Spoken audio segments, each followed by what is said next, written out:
অভয়ার মৃত্যু রহস্যে ফের নড়েচড়ে সিবিআই। পানিহাটি শ্মশানে তদন্তকারী দলের উপস্থিতি। আরজিকর মেডিকেল কলেজ ও হাসপাতালে তরুণী চিকিৎসকের ধর্ষণ ও খুনের ঘটনায় নতুন করে তদন্ত শুরু করেছে সিবিআই। সেই তদন্তের সূত্র ধরে বুধবার দুপুরে সিবিআইয়ের 3 সদস্যের একটি প্রতিনিধি দল পানিহাটি শ্মশানে পৌঁছে বিভিন্ন নথি খতিয়ে দেখে এবং শ্মশান কর্মীদের সঙ্গে কথা বলে দীর্ঘদিন ধরে বিচারের দাবিতে সরব নেতার পরিবার। নতুন করে তদন্ত শুরু হওয়ায় ফের আশার আলো দেখছেন তারা। এখন নজর এই তদন্তে নতুন কোনো তথ্য সামনে আসে কিনা এবং প্রকৃত দোষীরা আদৌ শাস্তির মুখোমুখি হয় কিনা। তারা তো আজকে আপনার কাছে এসেছিল, প্রতিনিধি দল এসেছিল, আপনার সঙ্গে কি কি ঠিক আলোচনা হলো এই তদন্তের সাথে? কারা এসেছিল, কখন এসেছিল, বডি কারা ছিল, মা বাবা কখন এসেছিল, মা বাবা কি রাজি ছিল পোড়ানোর জন্য, এইসব কথাবার্তা। তারা কি বললেন আপনার কাছে, মানে কি বলে গেল? আমরা কি ওই জানতে চাইলো যা ঘটনা ঘটেছিল তাই ঘটনা, তারপরে এই কাগজপত্র দেখলো।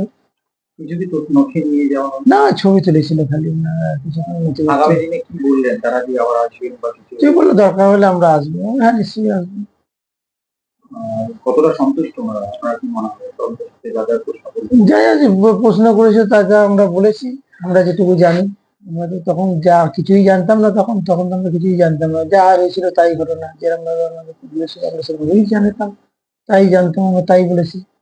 মানে ওই দিনের যে ঘটনাটা, মানে পরিপ্রেক্ষিতে এসেছিল, তিনি কি মানে ওই দিন কি তড়িঘড়ি করে পুরানো ব্যাপারটা? তড়িঘড়ি পোড়ানোর ব্যাপারটা তখন তো আমরা জানতাম না যে তড়িঘড়িটা কি হচ্ছে না হচ্ছে। আমরা জানি পাড়ার মেয়ে, পাড়ার ডাক্তার, সারাদিন ব্যাপী একটা দৌড়ঝাঁপ হচ্ছে, যদি এনাকে বেটার ট্রিটমেন্ট দেওয়া যায় এই হিসাবে আমরা তাকে করেছিলাম। তো ভিআইপি লোকরা ছিল, যাতে ভিআইপিরাও সারাদিন ধরে দৌড়ঝাঁপ করছে, তারাও ক্লান্ত শরীর, সেই কারণের জন্য আমরা তাদেরকে, দুটো বডি ছিল, দুটো বডিকে কনভিন্স করেছিলাম, তারা এগ্রি হয়েছিল। এই কারণে দুটো বডির আগে আমরা আগে জাম্পিং করেছিলাম। ভিআইপি তো আছে, ভিআইপি তো একটা এক্সট্রা ট্রিটমেন্ট পাই, সেই কারণের জন্য আমরা বলা হয়েছিল, তারা এগ্রি হয়েছিল। তো মা খায়, ওনার মা ছিল, মা কাজ করেছিল, মা কিছু আমাদেরকে বলেনি। মা যদি বলতো তাহলে আমরা বডিকে ব্রেক করাতাম, সেরকম কোনো কনসার্ন আমাদের দেয়নি। উনি চুপি ছিলেন, কাজ বাজ করছিলেন, তার মানে আমরা জানি উনি এগ্রি আছে, বডি পড়ানো রয়েছে, সেইভাবে বডি পড়ানো হয়েছিল, সেই অন্তিম সংস্কার করা হয়েছিল, যেটা আমাদের পদ্ধতি, সেই পদ্ধতিতেই করা হয়েছিল। কিন্তু কথা হচ্ছে জাম্পিং এর ব্যাপারটা, জাম্পিং এ আমরা তখন যেহেতু ভিআইপি ছিল, ভিআইপির সঙ্গে থাকলে একটা তো এক্সট্রা পাওয়ার থাকেই। তারপর আমরা চেয়েছিলাম, যদি এরা তো কনজেস্টেড ছিল, দুটো বডি ছিল, দুটো বডির লোকজন, তাদের গাড়ি, এইটাতে হিউজ গাড়িপত্র, ভিআইপি দের গাড়ি, বডির গাড়ি, এইসব নিয়ে গাড়ি, রাস্তা কনজেস্টেড ছিল এরিয়া।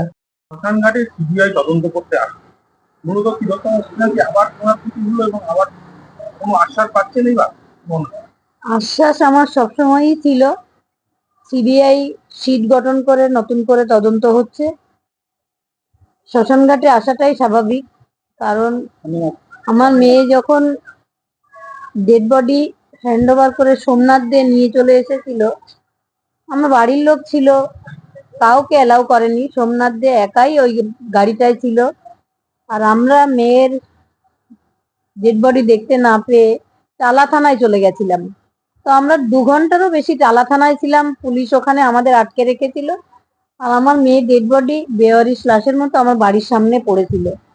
তারপরে নির্মল ঘোষ, সোমনাথ দে এবং সঞ্জীব মুখার্জি 3জন মিলে যেই আমরা বাড়িতে এলাম, আমার মেয়ে ডেড বডি উপরে নেওয়া হলো, তখনই ডিসি নথকে ডেকে নিয়ে আসলেন, ওর বাবাকে 1 বান্ডিল টাকা অফার করলো।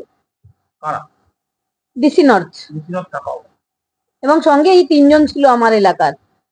তো তারা তড়িঘড়ি, আমরা টাকাটা নিতে না চাওয়ায় ডিসি নথ চলে গেলেন, কিন্তু সঞ্জীব মুখার্জি আমাদের ঘরে, আমাদের যারা রিলেটিভ ছিল তাদের সঙ্গে ঝগড়া বাঁধিয়ে দিয়ে, মানে আমার মেয়ের ডেড বডি তারা নিয়ে ক্রিমিশনের জন্য চলে গেছিল।